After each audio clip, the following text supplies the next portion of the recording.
In this video, I'm going to talk about how to stop getting disappointed with unreliable friends. I know we all have them. Sometimes we hate them because we want them to be more reliable like us. We want them to just do what we deem to be right.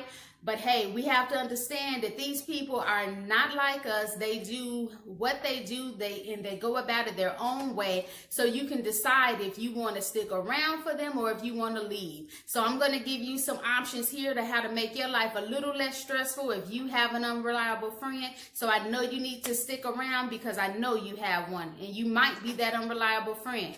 At the end, I'm also going to give some tips for the unreliable friend because I know you're watching too and I don't want to leave you out. So if your friends are getting on you and saying how irresponsible you are, how neglectful you are in that relationship, then hang on here at the end. So, all right. So an unreliable friend is someone that you invite them to events.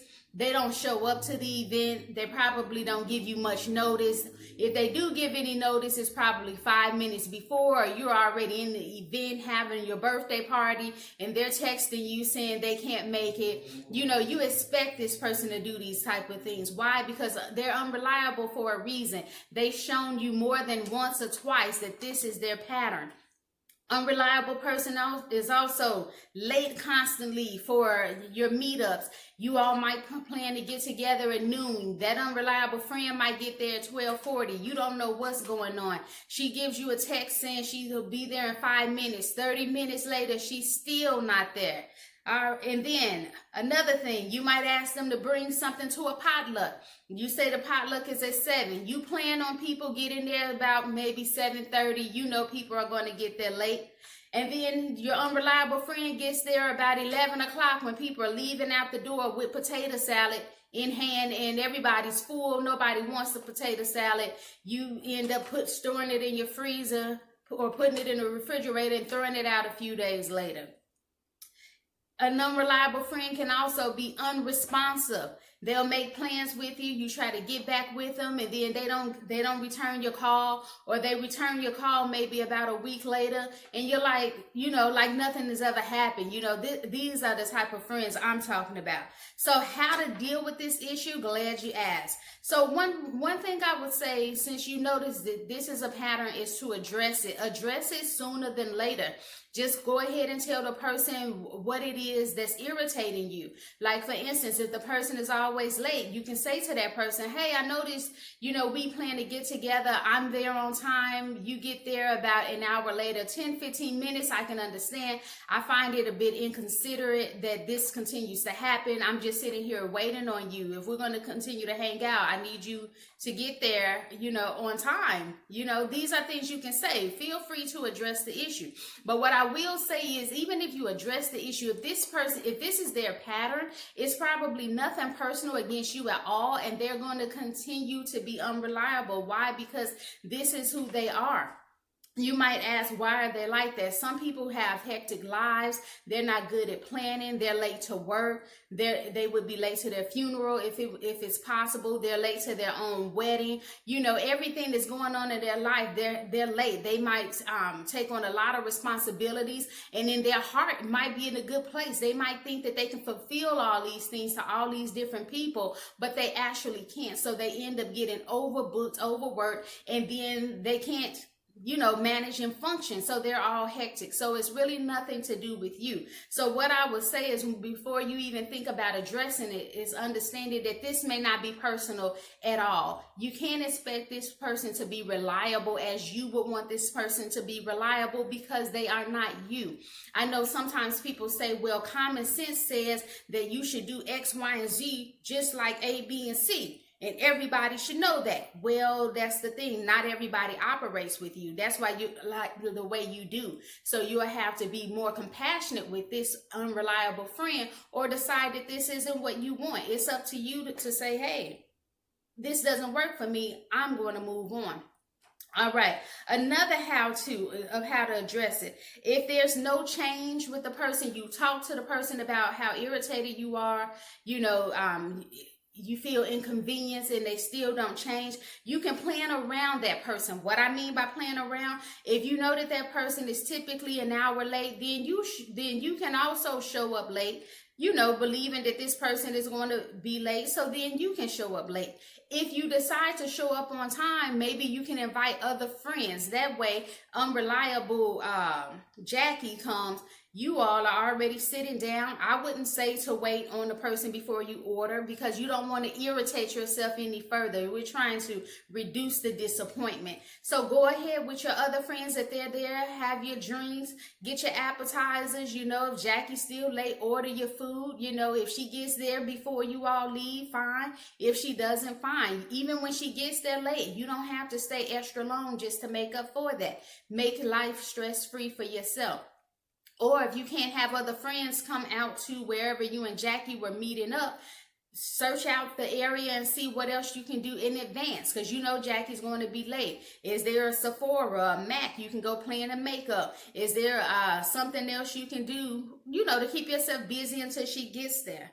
Another thing that I would say is also to expect that this person is going to be a no-show when you're making plans. So if you have that potluck, don't plan on this individual bringing something crucial or bringing something at all. So just invite unreliable Jackie. If she comes, she comes. If she doesn't, she doesn't. Don't assign her to bring any forks. Don't have her pick up the cake. Don't have her pick up the balloons, because you should understand that this is not who Jackie is. Don't impose how you want her to be, how she should be.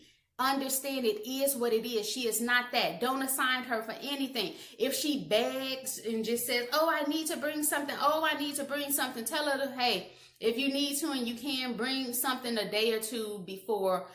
Bring some ice or bring the potato salad a day or two before. But you really don't need it. I mean, if she brings it good, you'll use it. But if not, hey, don't worry about it. Maybe if Jackie is open to it and she suggests that she helps clean up after the event, because she getting there late anyway when other people probably about to walk out the door. Hey, let her clean up then. That way you are not worrying about Jackie and the potato salad she was supposed to bring. Stress-free. Okay.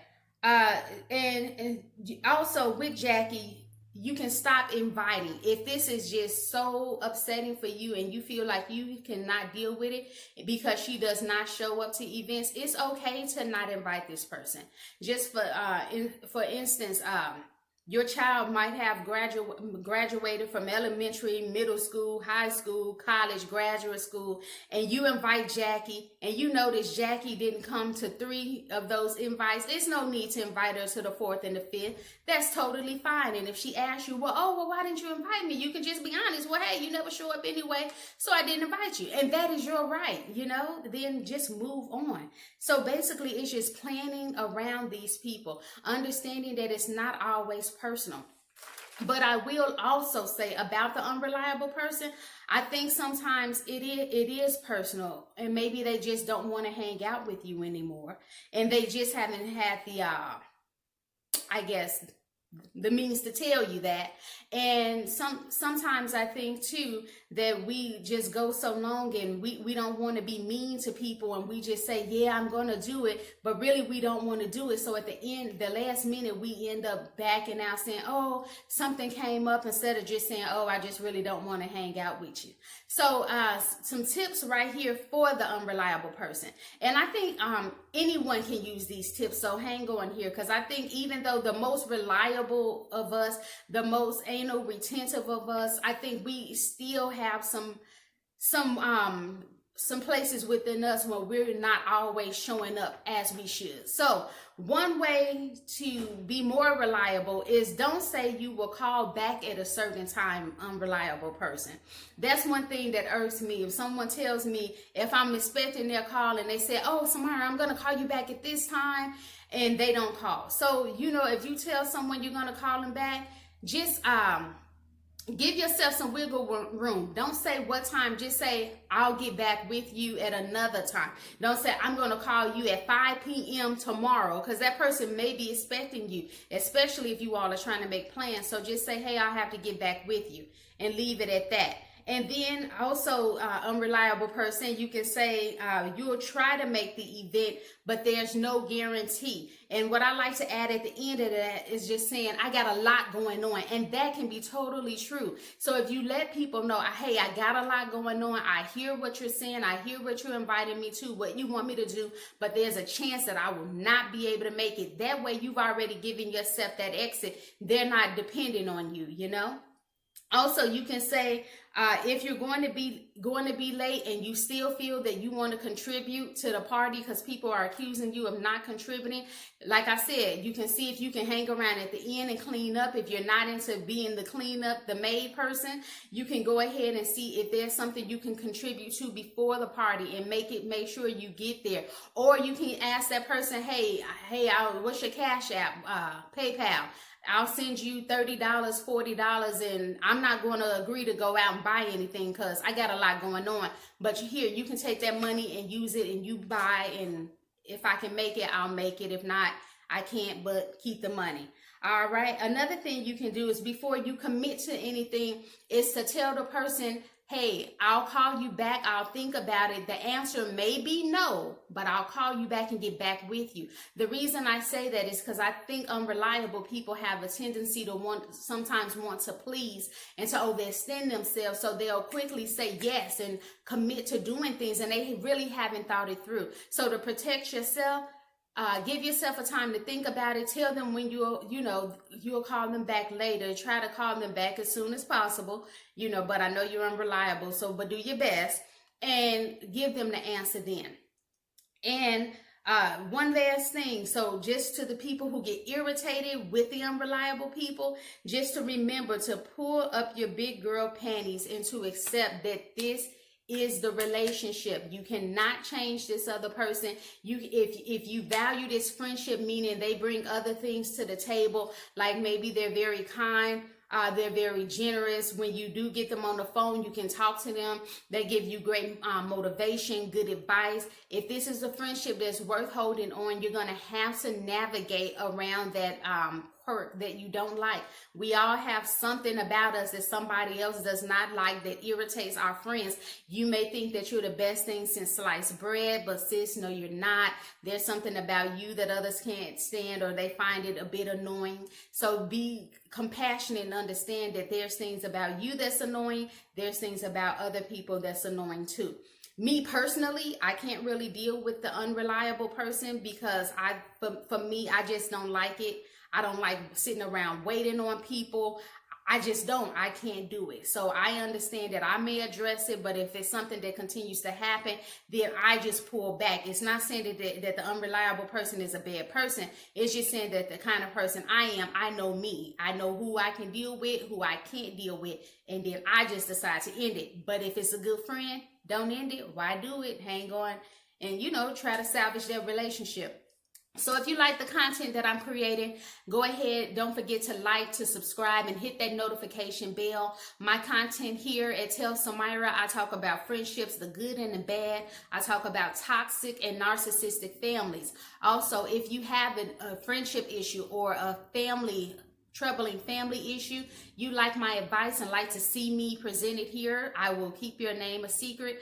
And if you like to see it here, go ahead and email me at TellSamyra123@gmail. Again, that's TellSamyra123@gmail. Thank you so much for watching. Have a good one. Bye.